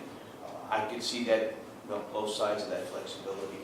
But I think there needs to be, you know, people apply and, you know, like anything else. I mean, Why did you you fill out an also- Wait, wait, application, Oh. you know, so. Robert? I think it's dual. President should have some discretion, but yet us as a board in the beginning should vent these individuals that want to sit on these different things. Robert, go ahead. The only thing I have an objection to the one-year term, I really do, and it's kind of been reinforced a little bit here tonight, and I prefer to have the person be a two-year term, because the one-year terms, it seems like it gets into this situation where whoever's president at the time, good or bad, appoint people to a committee that have not went through a process that the other board members have a opportunity to talk about or to try to vet themselves before that person. Can I just address that though? Well, because what it does to me, maybe it can help me here, that it takes away whatever political jockeying that's going on out the picture. Because no one person should have a greater power over the body. So, because if we are acting as a body, we should act as a body, not as an individual. Let me just make sure, because I want to make sure I'm understanding what you're saying. I was understanding this policy to mean, just like we always do, the president would appoint the committee members, that is, from the board, and would also appoint the others. And all of that is subject to a vote of the board every single year. Absolutely, that's the board policy. So I don't know where this comes from, Hey, this so- unilateral thing comes from. It's totally inconsistent with the board policy. All appointments are ratified by this board. It's not one person making the decision. That's what I was Okay, trying to well, clarify. All I know is that when we were not, the current resident representatives were basically suggested by you, and that's okay, but we didn't even have an opportunity to ask other people or even put it out there that, you know, maybe, we don't know. I mean, yeah, maybe But people aren't. this process would do that. Right, so, But don't characterize what happens as unilateral, because it's simply factually incorrect. that's my opinion. You're You right, voted that's for it, my but opinion. Peter, You voted Peter, for it. Peter, let her finish her comments. No, I'm done. Thank you. Go ahead. Well, these things come, every year, board appointments come to the board, and the board ratifies the nominations that are made by the board president. That's what the policy says. And to suggest it's unilateral is misleading. That's my opinion, as I Well, stated. Peter, he's got it, okay. So, are you finished now? No, I think that what we should do is we should basically have an announcement that says that these are the resident representative positions, and we should solicit people who'd like to serve on that, and get a pool of people who indicated that they want to serve. And then when vacancies occur, then a nomination is proposed by the board president. It comes to the board. We say yes or no. Now, if you want to say to the board president, when you come with the nomination, we'd like to have this background information, that's fine. But I personally don't think being registered to vote is a legitimate criteria. I personally don't think being a resident of the district is a legitimate criteria when a lot of our taxes come from people who are not residents of the district. And a lot of expertise exists within the district of people who don't live here. Well, Go ahead, Rob. I mean, only, it's not even, well, I wouldn't want someone, they may own property here, and they live in Alaska. I wouldn't want anyone coming into, my community and making decisions about what goes on here, and they spend all their time in Alaska. I have a problem with that one, and that's pretty much what you're saying, and that's where I have a little objection. These people don't even have But voting Peter, power. Right. Well, let's stop. Robert has the and floor. then to say that a person mentally should be able to vote, I mean, that's the least of your civic duties you should adhere to. If a person don't even register to vote, I mean, to me, growing up in an era where people had to fight to vote was absolute paramount that people voted. And if you can't at least do that, then what good are you going to, I mean, what's the point of serving on this, being a representative for the district? I don't understand. I'd like to stop, I mean, at this point, we're starting to perhaps write a policy here on the dais, and I don't think that's a good thing to do. I'd like to make a motion to table this and send it back to committee for further discussion and to bring it back again to the next meeting. Second motion. Okay, it's not debatable, the motion's not Yeah, debatable. that's fine. The motion's not debatable. All in favor of tabling this item? To go back to the HR committee? Go back to the HR committee. All in favor? Aye. Aye. Opposed? But Robert wasn't done. I just need clarity on what is going back to the committee for. Because I think we're asking for a revision, a potential revision to the policy based on the discussion we've heard tonight. Right, so I think we've gotten a lot of good input. I like Rob's input especially, and so I think we can incorporate ideas, which is the whole purpose of. I'd like to do one other thing though, and it's mentioned here, and it was because of something I did back when I made these appointments. I noticed on this agenda item 12, on page 2, the third line down, these terms expire in April of the resident representatives. And I'd like to make a motion that we continue the current resident representatives through the end of this calendar year, through December, and that this new process, if in fact we adopt one, becomes effective for the next calendar year. So my motion is to continue the current appointments through the end of this calendar year. I don't think we can do that. Well, that means, I don't see why we couldn't do that. Because it's not an agendized item. Well, this issue of, I think it is an agendized item. The tenure of the current representatives is not an agendized item. I would say that it is probably germane to the agendized topic, so I would be comfortable with it. It's not specifically agendized, but you're looking at appointing new members, so I would say, I think it's germane to the agendized topic. I think we just don't want the discontinuity. But anyway, I'd like to see, is there a second to my motion? Second. Okay, a discussion of the motion? Talk about the motion, Peter?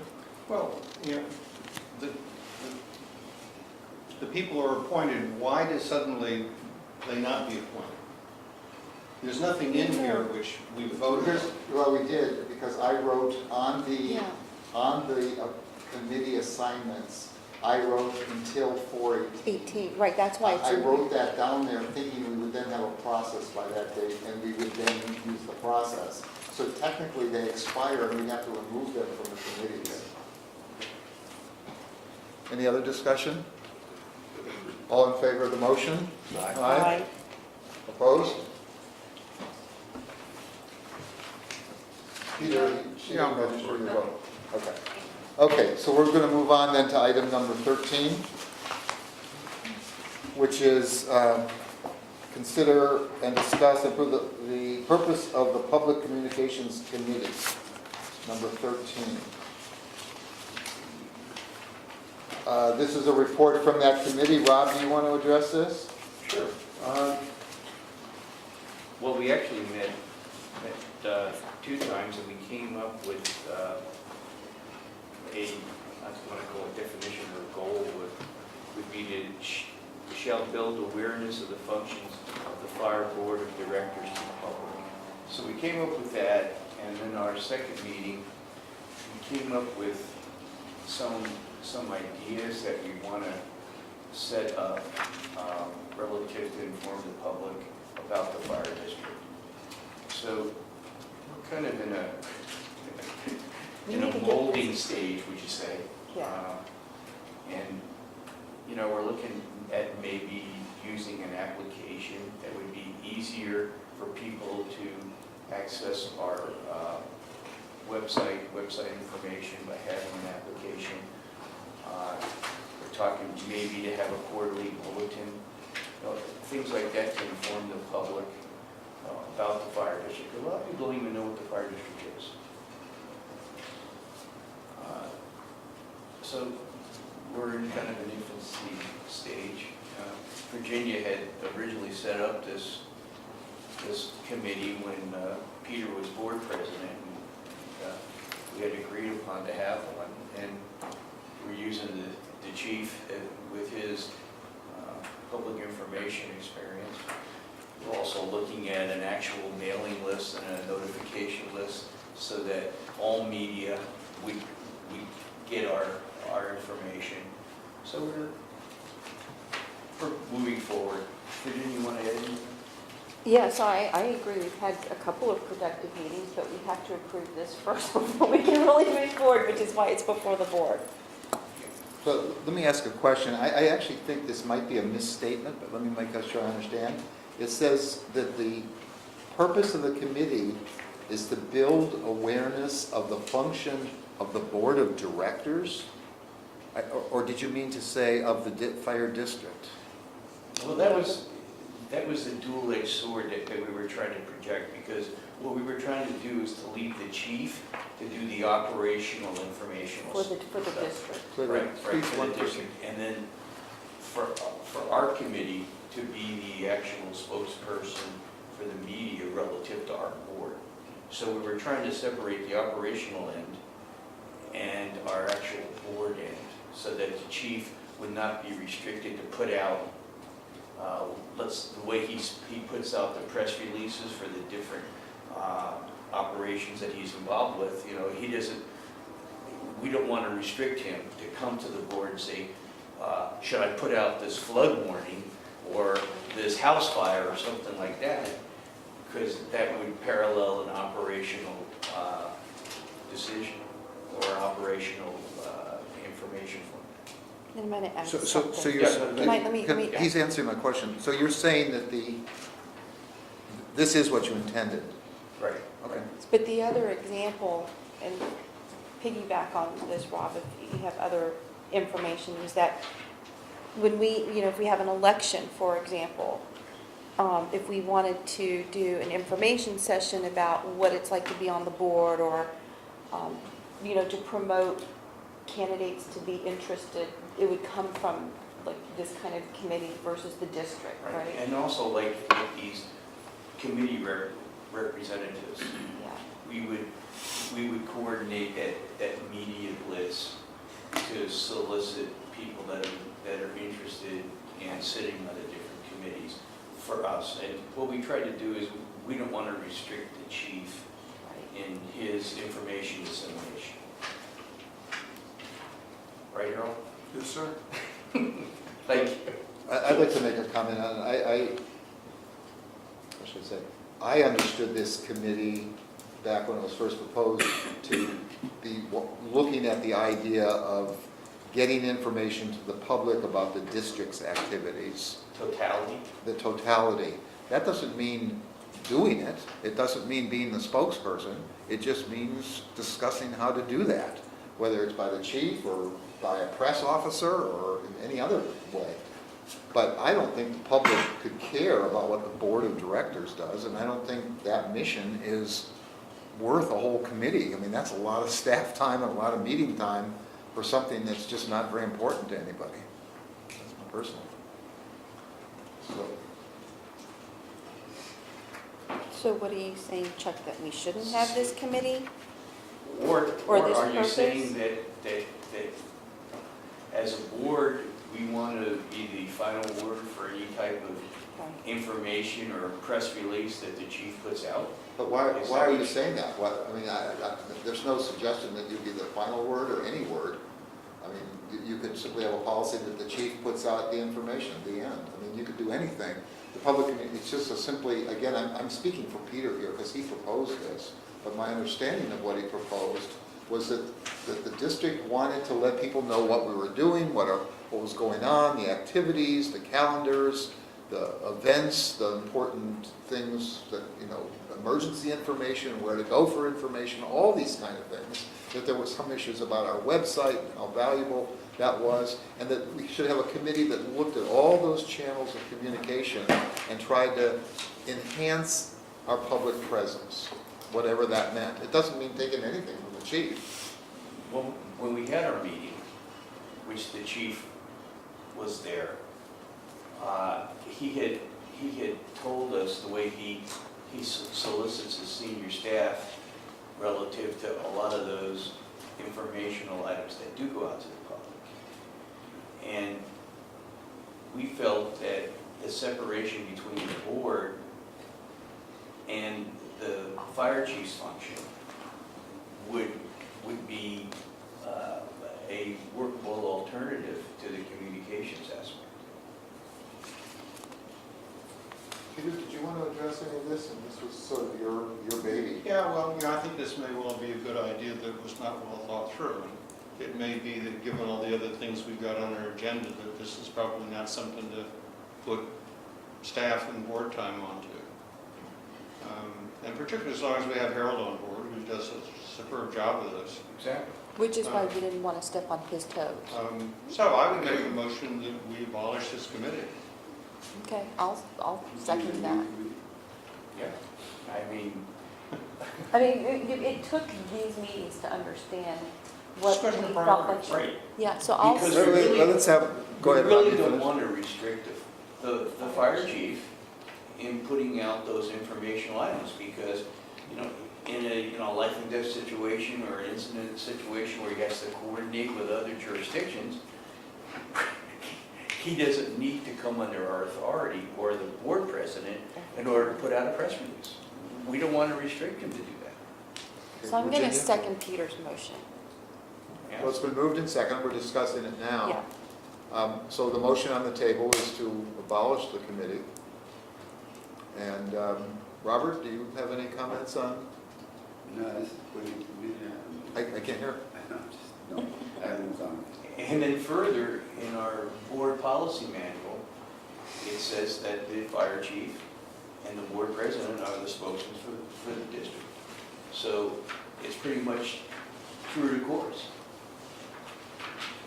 We weren't adding any value right now. Other than we were another Except the level app. of information. We like the app concept. Yeah, well, But I we think can we talk should to still go Chief. forward with the application, though, to make it easier for us iPhone people, so that we have an application. Because when you go to the website, and you get all this clutter and all this other stuff, and then you hit the button and you get something else, maybe an application that would be specific for a cellular or an iPad device that could be easily brought up.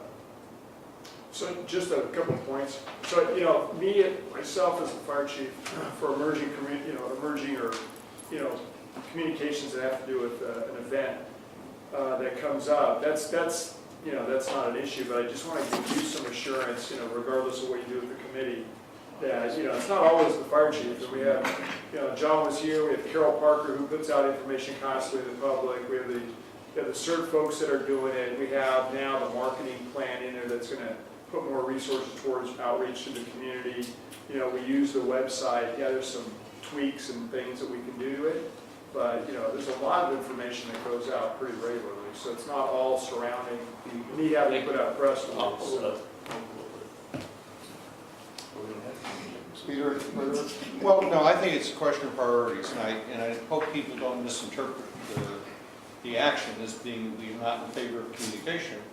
I think we do a good job of communication right now.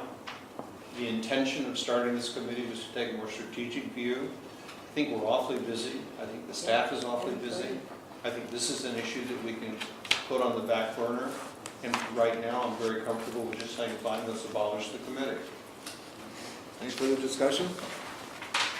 Okay, motion on the table is to abolish the Public Communications Committee. All in favor, say aye. Aye. Opposed?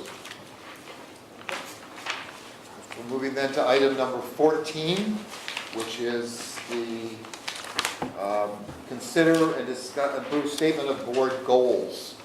I'd like to make a motion to approve the 5 goals that are stated here. Second? I'll second. Okay, Peter moved, Virginia seconded. And let me just, I put this on here, so let me just summarize the purpose of this, and that was, Peter, you caught 4 of these 5 before you had to go, I believe. But these were things we talked about at length. The board was in agreement, but sometimes you agree and there's a bunch of words on the board. And each one of these was, in some cases, as many as 3 or 4 or 5 different statements from various people. And I tried to meld them together into something that I heard from the board. So I really would like, what I'd like to do is go through the wording of each one of these, just to make sure we're okay with it rather than voting on it. But we go to the wording. But let me just ask about number 1. Does anybody have any changes to number 1 that they would want to make? Let me ask about number 2. Anybody have any changes to number 2?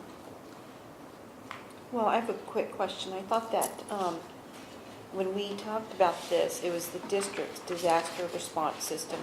Is that, did you put communities? I mean, it may not matter, but, or, I don't know what that means, I guess. Is it that we do something jointly with our agencies that we represent, or is Well, this? let's be clear here. The community is a singular noun here, Yeah, meaning no, it's the whole community. Yeah, But it talks about the response systems, meaning all of the things. So whatever is there, that would include police, fire, Cert, Red Cross, all those things. And that we want to improve that whole thing. So that's what the wording is. Do you have any suggestions for changes? no, I just wanted to just clarify. I'm just trying to pull up the actual whiteboard, but, I mean, I'm okay with that. Yeah, Chuck, Yes.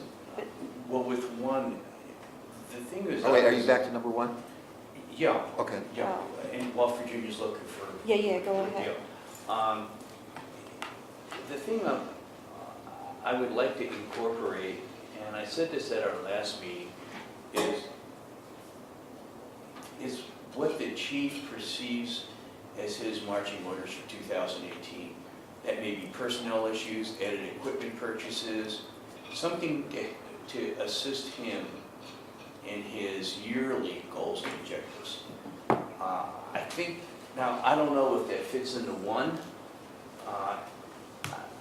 Maybe, because we're talking about adequate resources. I mean, you know, we have a lot of words in here that we're wordsmithing a little bit.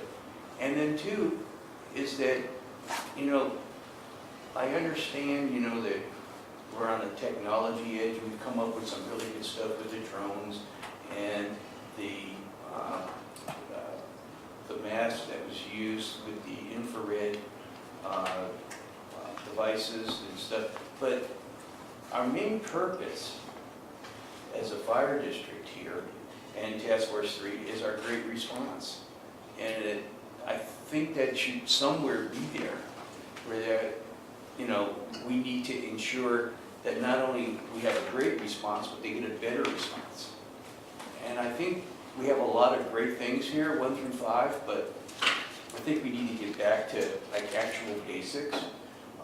Do we have adequate personnel on duty all the time?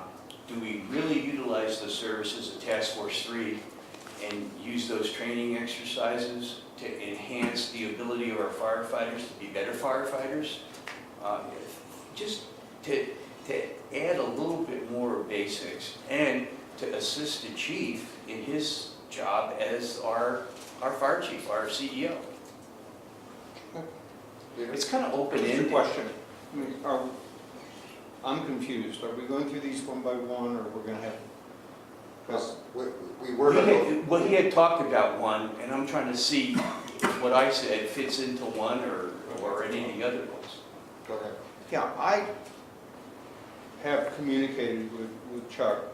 I was absolutely incredibly surprised at how successful the exercise we went through was. I was very skeptical when, he handed out the pieces of paper and stuff. What was fun is to see how it clustered. I think Chuck's done a superb job of taking that clustering. And in response to your comment, Ron, recognize that these are our goals for 2018. These are our goals forever. These are saying, in 2018, these are the 5 things that we're going to concentrate on. So it doesn't, you're correct that we have to continue to run a good fire agency, et cetera, but these are the 5 things that we want to put extra energy, particular focus on this year. And if you can make the list endless if you want to put everything on it. So I think Chuck did a great job of synthesizing from all the pieces of paper up on the board. I'm very comfortable with these. No, I am too. Well, But between your affective or your state of mind goals and then your cognitive, your actually worker bee goals, you've got that dual responsibility, and the cognitive or the worker skills would be what the chief actually and his senior staff and his firefighters do on a daily basis. Through the chair, I think there's one, maybe just from my limited perspective, exception to that is that once the board set goals, they don't just, okay, we said we're just going to put it right here and that's the end of it. They have to turn it into something that we do to make them happen.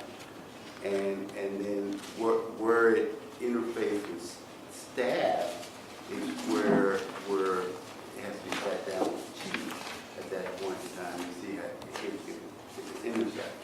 But for the board, has to, like, number one, how are we going to, we got it there, so what do? We just say we got it and don't do nothing? Well, let me have you hold that thought, because in fact, that's the discussion that we're going to have for item 15. So we promised to discuss these things, and we will discuss it. We'll discuss this number one, Rob, so I'll come back to that. Let me go back to number 2. Did you have a change you wanted to make? No, I'm actually okay. I Okay, think you let me captured, yeah, and it does say to substantially improve the communities, and you're right, and because Rob brought up Red Cross and other stakeholders, so I think this captures that. Okay, So I'm okay. Number 3, any comments on that one? Number 4 then, the innovation? And what about number 5, the alert system? Oh, by the way, just as an aside, this wasn't in the chief's report, but tomorrow is Yeah. at 2 o'clock is the test of that system. Correct. Yeah. Yep. So, and which I would just note, Yeah, Yeah. very bold. the town of Atherton has blasted out a notice about that, but Yeah. again, perpetuating the error, it's the siren system. And so there have been some criticisms that, sirens aren't a good way to communicate, and that's not what we said here. We talked about a district-wide audio alert system, and that's in fact what's going to be tested tomorrow. And I've just run into a lot of confusion on the part of citizens who say, well, how's it going to work with a siren system? How can you communicate information with the siren system? Well, in fact, you can, but it's not easily done. The system that we're going to be testing is one particular way that we can do it. And so words are important, and I hope people recognize that we're talking about a district-wide alerting system, the nature of which is to be determined. okay, so number 5 is okay? Okay, any other comments on the wording of the goals? We're going to discuss number 1 in a minute. We're going to discuss number 1 in a minute, specifically. But so I'd like to then vote on the approval of the wording. All in favor of the wording as stated here, say aye. Aye. Opposed? Michelle is out, but that's a 5-0 vote on that. Let me turn to item number 15. This is a response to Robert's request at the goal-setting meeting for us to actually discuss these and what they meant. So Number 1 was the one we agreed that we would discuss at this meeting. I don't have, There's no staff report, but it's on the agenda. Oh, okay. So I'll look for It's it. on the agenda. There's not a staff report. That's fine. Because We just didn't have it. the issue was, We stole it from you. Again? the issue was, what does that mean? We said we're going to ensure financial responsibility, sustainability, and accountability, and so forth. What do we mean by that? What does that actually mean? So this is the time for you to have whatever thoughts you want to have about that. I like it. Just a discussion, there's no action going to be taken. Okay. Anybody? Peter?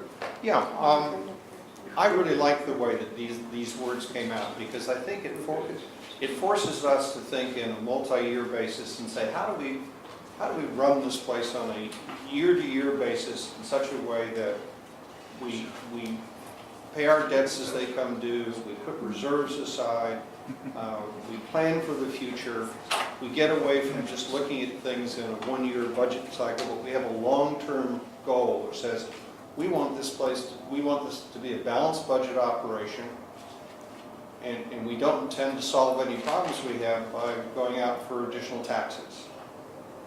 And I think that we have put in place many of the mechanisms to do that, but it is important that we make sure that we've adequately paid our bills on an ongoing basis.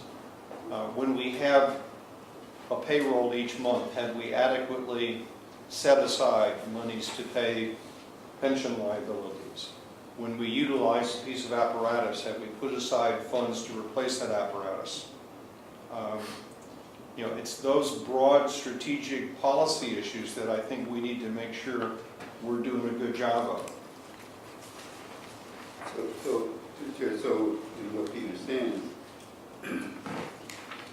as a goal, our goal is to ensure that, right? And what I think I'm hearing is what Peter's saying, that at some, what are we ensuring? What do we have to do to ensure, that happens? And some of the points that he made was steps in which to make that happen. So I assume that each one of these goals will have certain kind of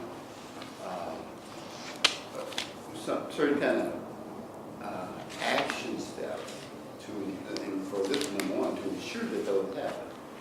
And how do we do that? What mechanism do we do it? I mean, do we call Michelle every month and say, Michelle, do we need to reach this goal? Do we do these steps? To call police. Listen, just one at a time. Go ahead. So that to me is, rather than sticking the goal up on the wall and letting it stay, is providing that what Peter is saying, that those, making sure that those happen. Do we have funds set aside? Are that really, is there other ways we can, other funds we need to pursue to try to increase our revenue or assure that we are, or making sure things get paid? Rob, did you want to address that? No, I would, it's so well written that I think we can pretty much tag all our operational stuff that the chief needs to do relative to him. Because we're talking about resources, we're talking about management direction, we're talking about numerous benefits. So I'm happy with one. Thank you. I am too. Yeah. Did you want to say something? No, I agree. Let me go to Kathy. Okay, I just wanted to say along these lines, we do come forward monthly with the treasurer's report, which talks about and shows all the reserves that we have for different needs. We have put in place reserves going forward on the apparatus that we are replacing. So once it's replaced, we have a dollar amount that we put aside in the next budget year to get ready to replace the current one that we just received.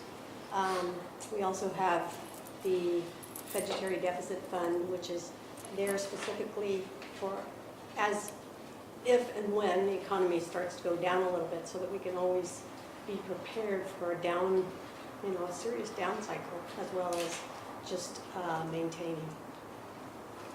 But I think that the main thing that I wanted to point out was monthly coming to the board with a treasurer's report to show where we are right now. Kathy, could I just ask a general question, and then I want to make a statement after that? The question relates to our policy regarding payables. What is our policy in terms of how long we take to pay? Well, we only really have the payables for the annual hazmat permits and, I'm not talking about receivables, I'm talking about oh, paying our payables. payables, Oh, us paying our bills. we pay them, we pay as quickly as possible to get any discount that we can that's offered. That was actually something Michelle really jumped into when she was doing accounts payable, but to take advantage of any discount for paying within a month. Other than that, we do get invoices delivered to program managers who are to sign off and forward it. So I'd say, you know, the turnaround is a month or under. Less than Less 30 than days. 30 days. Okay, let me, and again, I don't want to say this like I necessarily believe it's a problem, but Robert and I were at a meeting on Saturday where, and now that you involve the community and things and so forth, somebody went out to place an ad about some volunteer activities. And they were told that because the fire district had not paid its bill from January, they wouldn't put an ad they wouldn't accept our ad. And I'm not saying this because I'm warned here. I mean, maybe I would be, but I'm not. And there could be any number of reasons for that. But this is where somebody in the public's trying to do something, and for whatever reason they can't do it. And Robert, you heard it the same way, right? That we hadn't paid our bill at one of the newspapers. You know, I heard it, and I don't want to, you know, unless I see it, you know, I don't want to. But, yeah. I'm agreeing with you. I'm not trying to say that this is the truth. But the question is, this is out there. So the question is, what do we do about that? Who do we have them call? Who do we have them see? Generally, they talk with... Michelle? No, actually, go ahead. You know, I was going to say that if a vendor didn't get paid, it was because likely an unusual reason that the invoice got lost somewhere along the line, because, and really it's the vendor's responsibility too to follow up. Like if they expect to get 30 days and their terms are 30 days and they don't get paid in 30 days, they should be sending us a statement or giving us a call saying, where's my money? And then right then and there, we take care of it, we'll resolve it, we'll work with them and do whatever we need to do to take care of it. So there's no... Well, so what, again, I'm not trying to make it sound like this is a serious issue. Yeah. I just want to know, what do we say to this person? Tell them to call accounts payable, call the district, call accounts payable, call the main line, ask them to transfer to accounts Do payable. you want and- somebody calling accounts payable? Yes, definitely. If somebody's not been paid, we want to hear about it. Okay. I think that's good information, and I think it's probably what I sense from this person, anonymous, that there was a fear factor. I'm just giving my opinion of a lack of a procedure in that in matters like that. The person that felt uncomfortable in calling, or they didn't know who to call.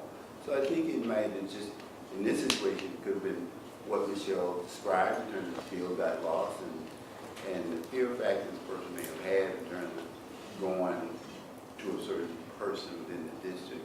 I mean, it's got this guru thing over this hanging over it, that people respect the office, and so they don't want to make a nuisance by that. That would never be Yeah, considered no, a nuisance. no. I mean, if we want to hear from that person. We want them to call us and we want to know about Right. that. So Absolutely. they shouldn't be fearful or uncomfortable. No. I mean, we can't help somebody who's feeling insecure or uncomfortable about a situation. It's like sometimes you have to pick up the phone and say, where's my money? And if they don't do it, we can't help them, right? So it's an uncomfortable, it might put them in an uncomfortable position, but we want to hear from them, and we would definitely if you know that person, tell them to give us a call. Yes. So this is a fair thing to say, call accounts payable if something Yeah. happened. The accounts payable, and then we research it from there. If we don't have the invoice, then we'll ask them to send us a copy, email, mail, fax, whatever works for them. And then we'll research it, we'll go to the person that placed the ad that should have received the bill. Do you have it? But What's the it's holdup? it's not the person who was supposed to get paid that was doing it. It was the person who went to the vendor, to the newspaper to put the ad in. The newspaper wouldn't do it, and that's what they said. Because The the newspaper wouldn't do it because they newspaper said they're wouldn't- not they've been Yeah, they paid. wouldn't pay. And so this person is a kind of a key volunteer who then announces to everybody that the district doesn't pay Which bills. is kind of sad, because I have to tell you, from where I sit, because I sign invoices all day long, that we got a well-run machine that pays probably better than anybody else. I mean, we get compliments all the time, so when I hear this, I gotta say, I'm a little offended, and there's no backlash, but when people make grandiose statements like that in front of you as board of directors, and then we get them in a board meeting, it's not reflective of what I see or the people that work for us. That's not how we operate. We are amazing payers. We pay like so well. Absolutely. We're right on it. Can we go to Peter? Peter? Yeah, I think we've established an all-time record for how quickly we went from 30,000 feet to the weeds. And I would like to respond to Robert's challenge. I think it's important to have metrics for each of these goals. And let me suggest that some of the metrics for this particular goal are things like approving next year's budget, achieving a union contract, which is a multi-year perspective, which is consistent with that goal, making sure that, so that's the budget, that's personnel, you've got apparatus, and you've got facilities. Making sure that we have a long-term facilities plan, and I think we've done very well with it in terms of property acquisitions, etc. I don't know of another agency that has shown as much foresight as we have, but we need to make sure we're, in fact, looking far enough into the future. So those are the metrics that I would propose for, as we get further into the year, are we achieving goal number 1? Have we approved a budget that's consistent with that goal? Have we got a labor agreement which is consistent with that goal? Are our reserves consistent with that goal? Are our facilities acquisitions consistent with that goal? So that's the way I would answer your question. I think that's appropriate So- answer right there. Let me give you a reassurance that you're meeting your goal. So Kathy received today that we have an award of financial reporting and achievement for financial management dated March of this year, March 29, from GFOA. So I'll share that with you. And then we got the nicer bound one here, which is the certificate of achievement, again, for excellence in reporting. So here's the bound one too, that, we receive based upon how fast we respond to, the audits and how we handle the audits. And the auditors looking through how we pay, what we pay, when we pay, and making sure everything's correct. So proof is in the pudding. I'm not saying there They can't be say- anomalies in there, but Yeah, they say it's the highest form of recognition in governmental accounting and financial reporting. And it's good for the United States and Canada. There you go. It's like North America. we try and stay in the United States.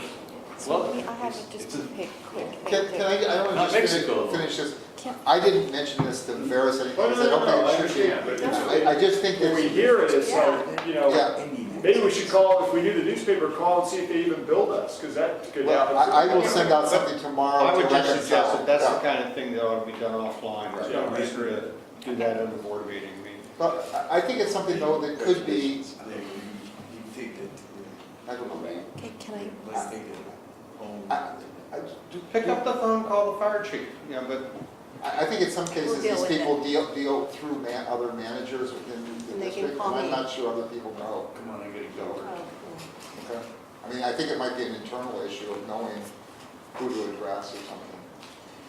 Okay, We'll be on it tomorrow, I'll tell you that. go ahead, Virginia. So just to piggyback on what Peter said about the specifics with regard to item 15 and the fiscal responsibility part, some of those things that that Peter mentioned were on the board. So those specific things, Robert, were already kind of on there.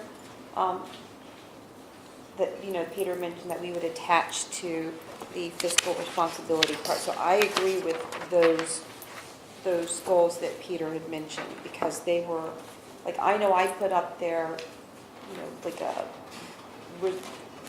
approve or ratify a union contract with our firefighters, right? So those kinds of things could be attached to these. But I just wanted you to know that some of those items were on the board before we erased and narrowed it down to the 5. Yeah, that's the objectives that we checked out. Yep. Any other comments on item number 15, what it means? Nope, okay, I think we're set with that. Okay. I'm going to move then to item number 16, which is committee reports. And I'd like to go through each of the committees, please. Can we get a report from the Emergency Preparations Committee? I think we've pretty much done hashed over that in the earlier conversation, and we don't really have anything else to report. That was the only item you discussed, basically? Yeah, we talked about that at the meeting, so, yeah. Okay. And then, Rob, just in terms of a closing report, public communications, anything else that you discussed that we should know about? I think we hashed that pretty much to death. Tonight. Okay. Human resources, I agree, I think we hashed it out, and we'll just what did we hash out? the resident representatives. Was that the Human Resources Yeah, Committee? pretty Okay. much. I mean, we're gonna be looking at the board vacancy, you know, how to fill a vacancy, but that's not until probably May-ish sometime. Okay. But, we have our marching orders too for the resident representatives issue that we'll look at next month as a committee. Okay. There's 2 more committees. Peter's out of the room for finance, and then I'll, in terms of strategic planning, let me mention, we're talking a number, Peter, I'm giving the committee reports at this point. I'm just about to give strategic planning, and then have you come up on deck for finance. Yes, sir. But in terms of strategic planning, we're taking a look at a number of sort of long-term issues that we need to deal with. I mean, stations, equipment, just what are the issues, and just sort of creating things that we want to take a look at. One of the things that I think we want to look at is the issue of response time. The chief has indicated that some of the response time data that was presented to us almost a year ago was perhaps misinterpreted or not understood fully, and that's something that you're going to come back with, I think? Right, yeah, we'll do that with the new standards of cover review. Oh, so we won't have that until we get there? Well, we have, Chief Long has information we do annually, so we come to that, But back to that as well. when would we have that? We're working on, The annual report. Yeah, the annual report, so. Like I said, 2016 is the printer, 17 I'm building it, but it takes a lot of input from the other divisions, so it takes a little while. One thing to mention though is what we have found out working with Ben and IT is we're always trying to figure out these data points and information we get, how we can break it down to answer some of the questions that you all have. Is we're finding that some of the data we've been utilizing isn't as clean as we'd like it. It doesn't drive as much as we'd like. We're using a new product now. It's a new dashboard. It's been through the county, but there's really no training on it. We're spending a lot of time on that, and what we're starting to find is that we can get better data down to a smaller point. So we're hoping that with all the stuff that we're working on recently, that we start to bring back more accurate numbers. A little more detail on certain aspects, especially as we're always trying to figure out what the exceptions are. So we're kind of in the middle of that, but we're seeing some good progress on that end. And when would you expect to have that? It's hard to say because it's on top of everything else we're doing. So it's, Ben's made good progress over the last month, more so than I thought he would in it. So if that's an indicator, we can start producing, like I know we're going to talk to Chief here this week over some of the info that we've had as to reference points for total response time and all that, kind of show him what we found. I would just be guessing, but another month or two we might be able to produce some better reports. It just depends what we're looking to evaluate.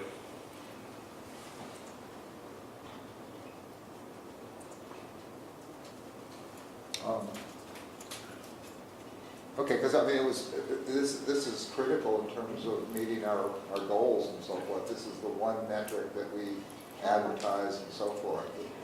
What we're able to do a little bit better now is trying to pinpoint where the exceptions are and what they're related to. Is it the traffic issue, or is it, it's middle of the night, so people getting up, Pushing the waking up, button. getting dressed. The human factor of pushing the button to go en route. There's always a human finger behind these benchmarks, in route, on scene, clear. So what we've seen so far is we can actually at least isolate some of those areas that are showing exception and then focus on what's going on here. And to the point where, it could be a matter of talking to crews and stations if we see some consistent patterns.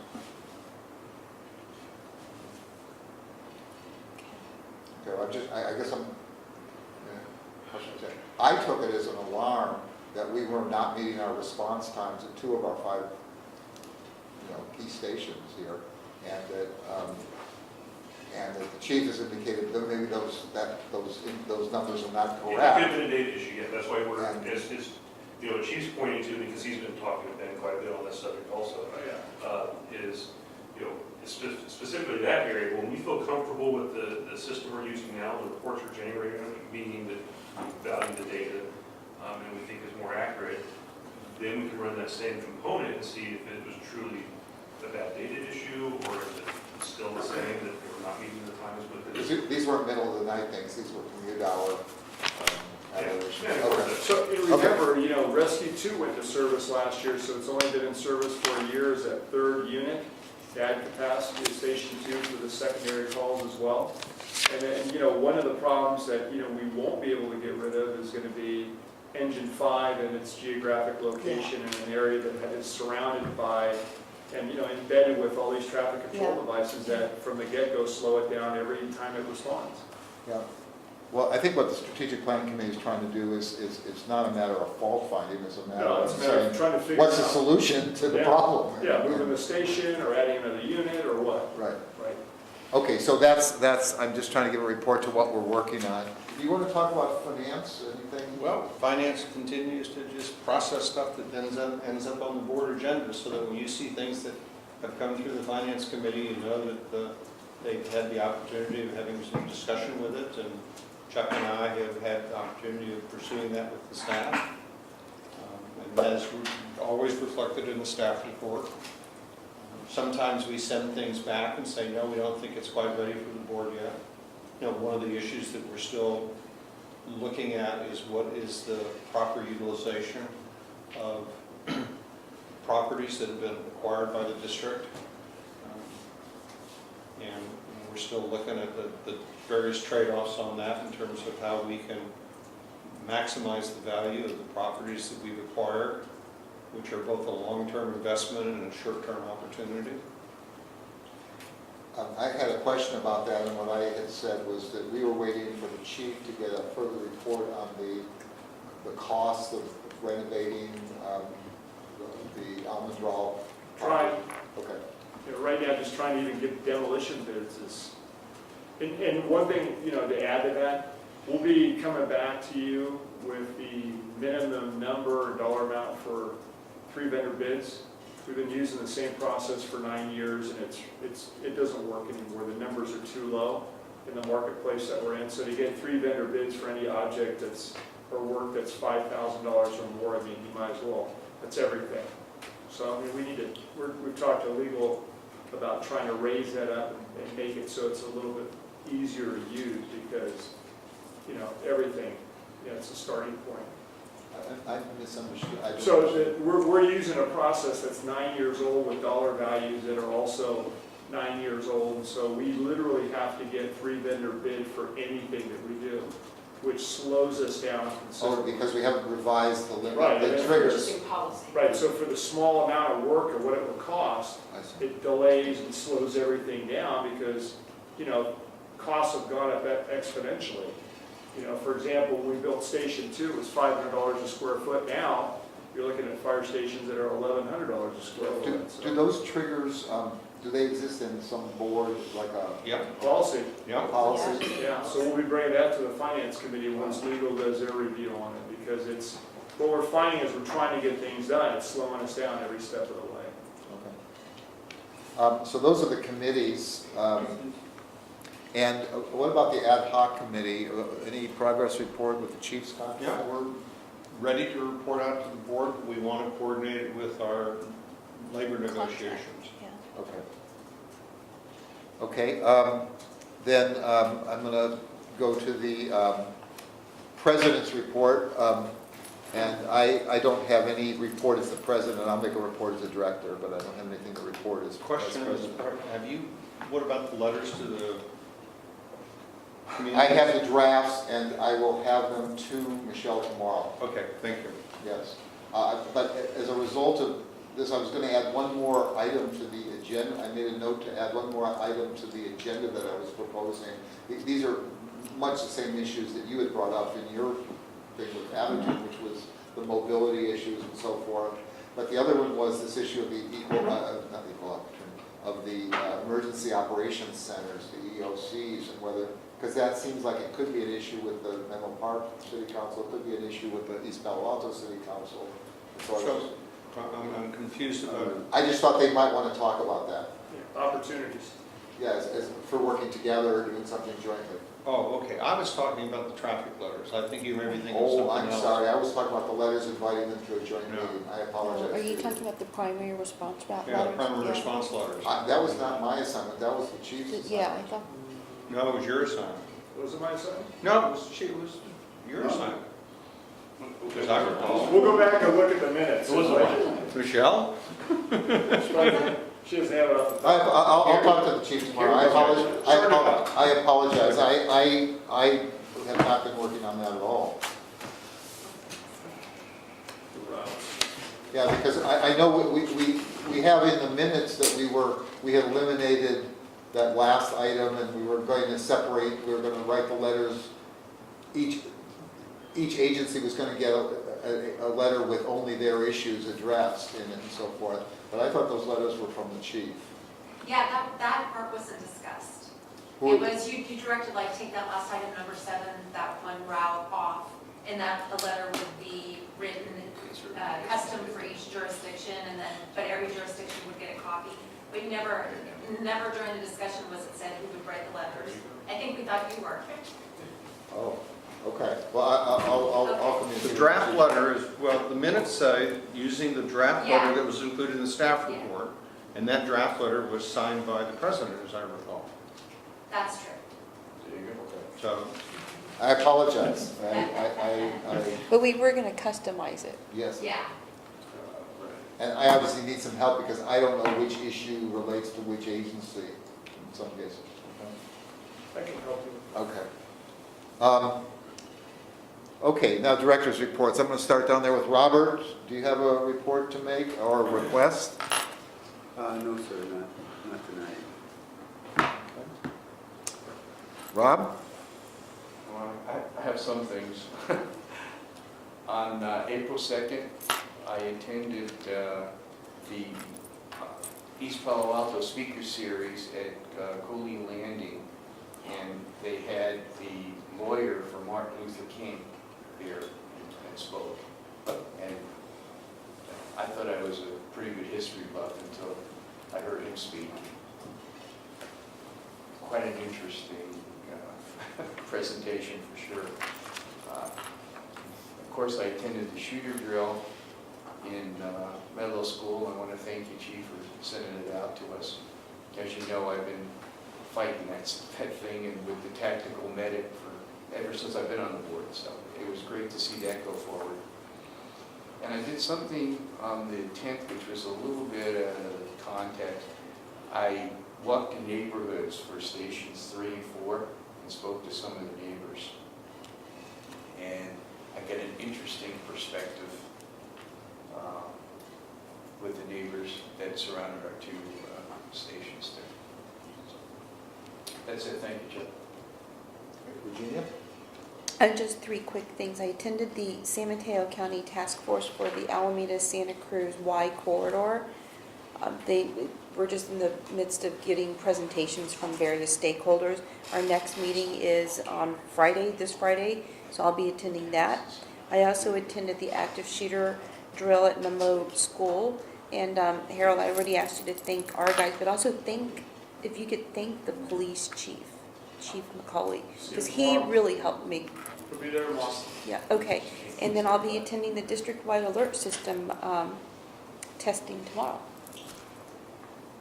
That's it. I know I forgot something. None? Okay.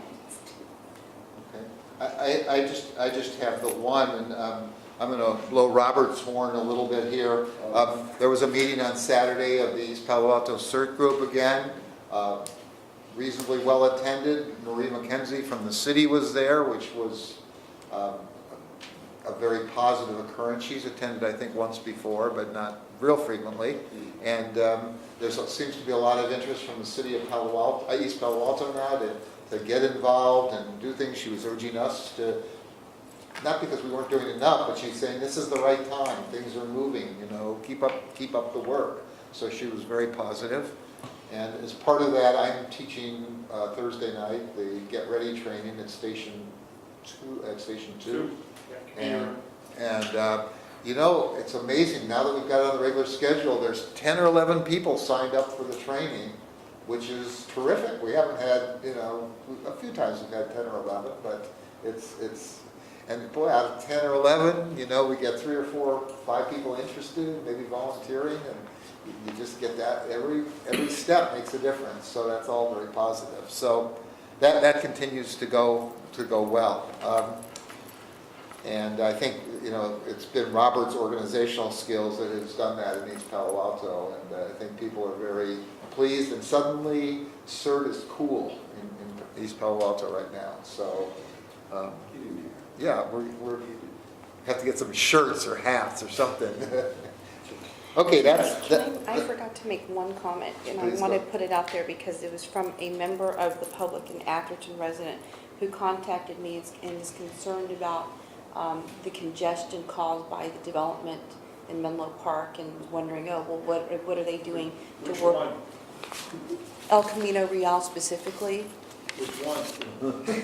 I'm just telling, he just told me that he's concerned, and he's concerned about emergency response times, and so I'm just putting it out there. He doesn't think that Menlo Park's been a very good partner, and I didn't want to leave that to myself, so I wanted it to be out there because I told him I would mention it. Because it's a concern for everyone. Big hole in the ground, is that the one he's talking about? I think the whole thing, including, the Willow Road, the Willow Village issue. I mean, he lives in Lindenwood, so he's also concerned about Middlefield Road, and I think he has talked to other developers who are also concerned, who are not necessarily developers on El Camino. So I just wanted to put that out there. Okay. And nothing more on the director's reports. No, I'm going thank to you. move to item 19, the upcoming meeting dates. And I sent information to everybody on this. Let me deal with the first one I mentioned first. There was a request that we change the July 17 meeting to July 24. From the district standpoint, is there any problem with doing that? No? The only issue sometimes when we compress or move is then if it bumps up against committee meetings or other things, it's tough on staff with pushing out agendas real quick and minutes and things like that. So I just, maybe as we get there, we watch to see. Plan ahead, Yeah. Okay. So I'm going to make that change officially then, hearing no objection. If that's all right, we'll change the meeting on the calendar. The other meeting that I was trying to change was the May meeting from May 15 to May 22nd.